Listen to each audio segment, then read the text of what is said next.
For many centuries, Shi'as have been stereotyped as worshippers of stones and graves. They have also been attacked for believing in the imamate of Imam Ali alayhi salam. Join Rebecca Masterton in a series as she explores and sheds some light on the major misconceptions surrounding various topics in the Shia school of thought.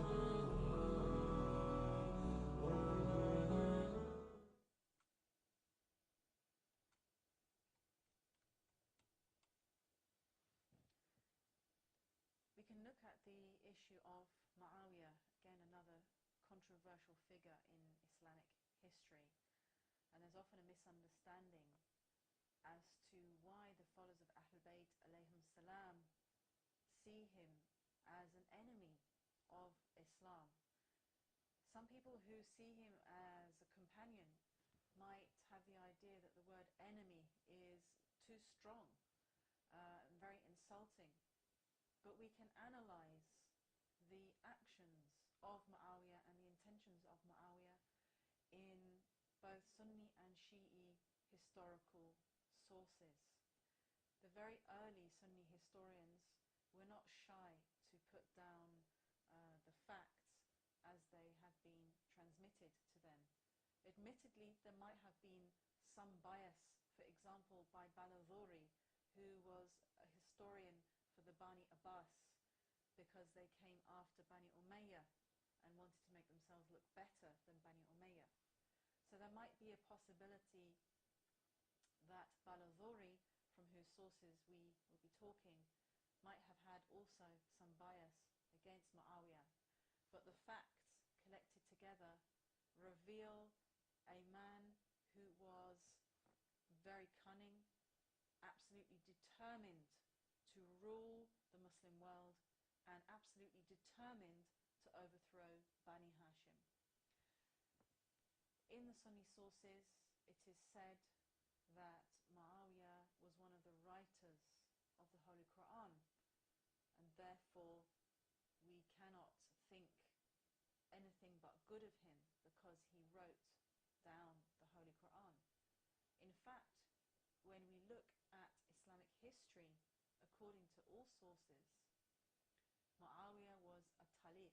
He was one of those who outwardly submitted to Islam when the Holy Prophet, peace be upon him, and his family entered Mecca and conquered Mecca. Abu Sufyan made a show of converting to Islam, and Muawiya. And on that basis, the Holy Prophet, peace be upon him, and his family allowed them to live their lives. But Muawiya was determined to get back what he saw had been lost from his family and what he saw had been a humiliation of his clan. We can see again, looking at some of the Sunni sources such as Sahih Muslim in volume 2, the Holy Prophet, peace be upon him, and his family's idea of the character of Muawiya. We have an example here where a lady called Fatima bint Qais, she came to the Holy Prophet, peace be upon him, and his family, asking for advice from him about who she should marry. She had had a proposal from Muawiya ibn Abu Sufyan and another person called Abu Jahm. And the Prophet, peace be upon him, and his family advised her as follows. He told her not to marry Muawiya because Muawiya is stingy and tight-fisted, and Abu Jahm beats his women, and so the Holy Prophet, peace be upon him, and his family recommended that she marry someone else who was of a better nature. So here we have the Holy Prophet, peace be upon him, and his family himself describing Muawiya having a characteristic which is the opposite of the characteristics recommended in a Muslim, and definitely the characteristics that are recommended in a Muslim leader. Another issue that is often said by the scholars from other schools of thought, the Sunni schools of thought, not all of them, because opinion is different between different Sunni schools of thought, but there are some that say that although Imam Ali alayhi salam the Battle of Siffin, and in the whole issue of contention between Imam Ali alayhi salam and Muawiya, Imam Ali was in the right. They accept that Imam Ali was in the right, but that the issue with Muawiya was that it was a mistake in ijtihad. That Muawiya attacking Imam Ali was a mistake he had done in ijtihad. First of all, again, looking at this historically, at that time, ijtihad had not yet been developed as a science in Islam.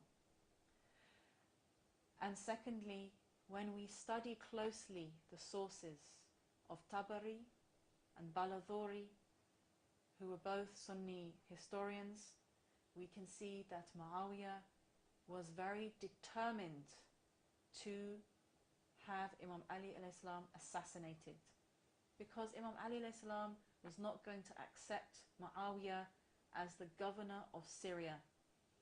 Muawiya had been made governor of Syria under Uthman, and when he saw that Imam Ali alayhi salam was about to come to power, he found some pretexts for entering into this battle with Imam Ali.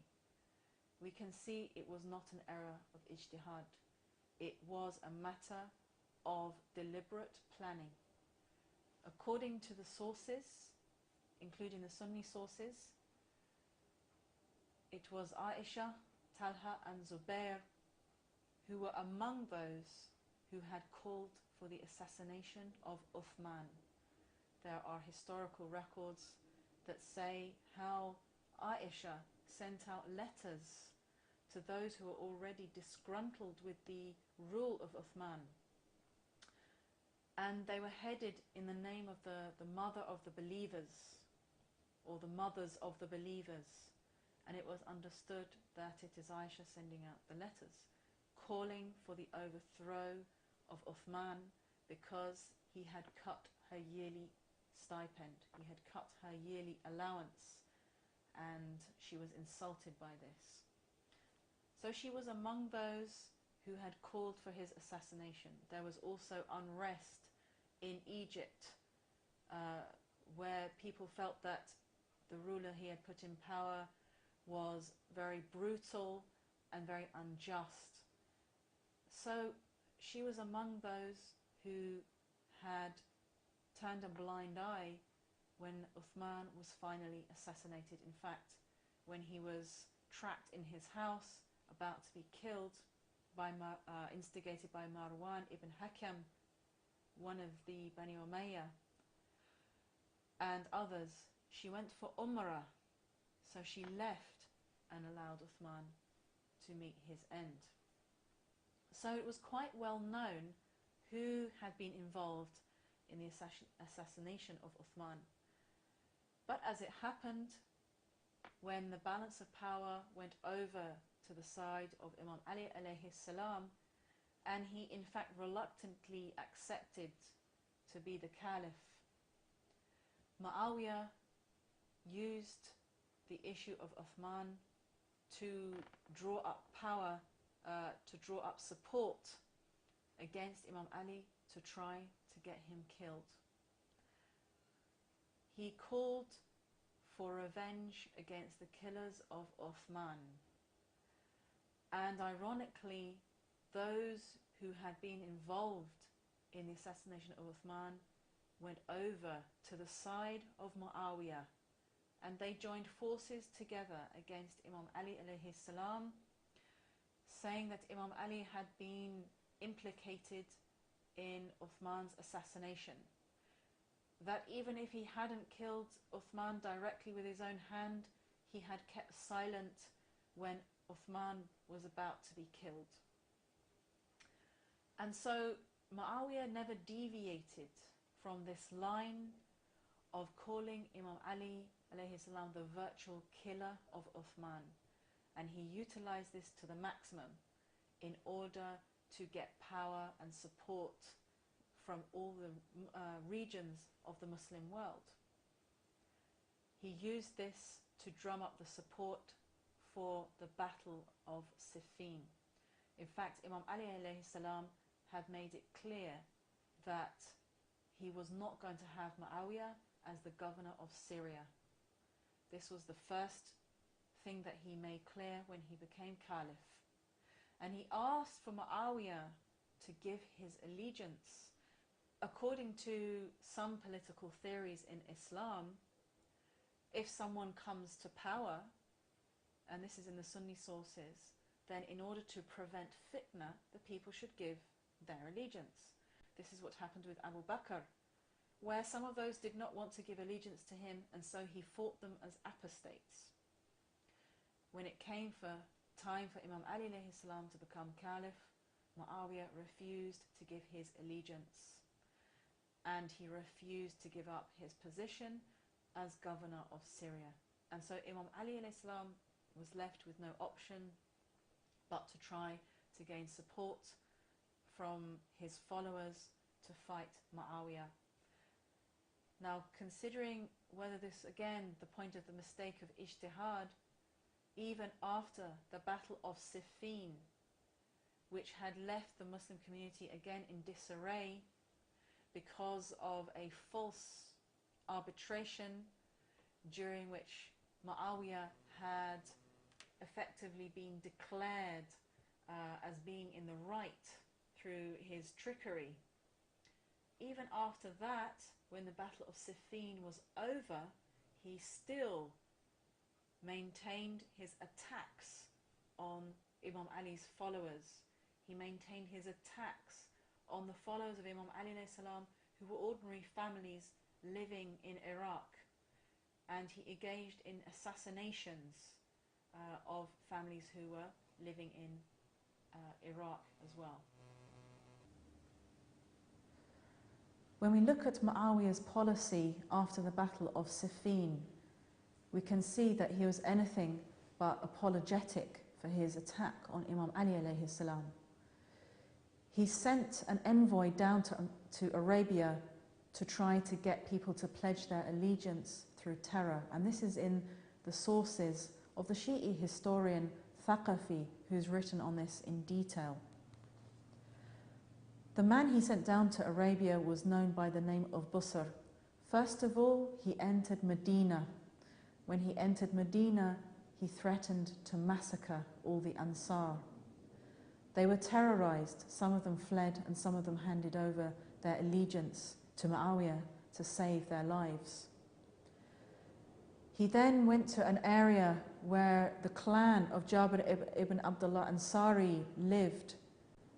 Now Jabir had gone into hiding because he was a known follower of Imam Ali alayhi salam. Busr threatened his clan with collective punishment if they were not going to hand Jabir over.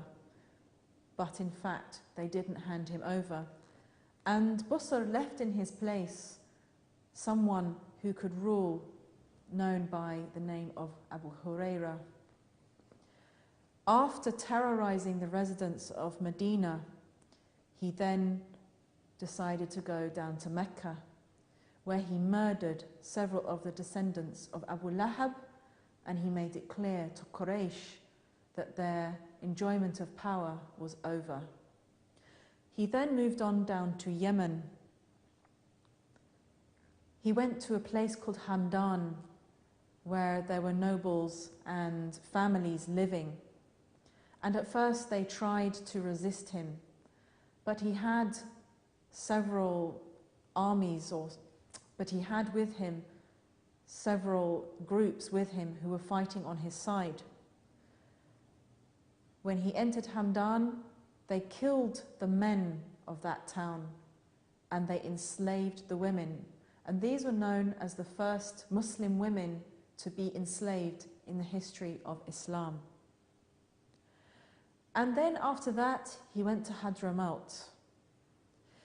He stood outside a castle wherein there lived a leader known by the name of Abdullah ibn Thawaba. And he called him down because he said he wanted to speak to him. Abdullah ibn Thawaba went down to speak to Busr. He said, "What is it you want of me?" And Busr ordered his men to kill him. Ibn Thawaba said, "You want to kill me?" Busr said, "Yes." And they beheaded him then and there. it is clear from the fact that Muawiya appointed someone such as Busr, who he knew would bring allegiance to him through the means of terror and threats and violence and assassinations. We can see from this policy what Muawiya intended in his rule as caliph. And it was only after this that the Shias of Imam Ali realized that they should gather their powers behind him to fight Muawiya in battle. But by that time it was too late, because Imam Ali was assassinated.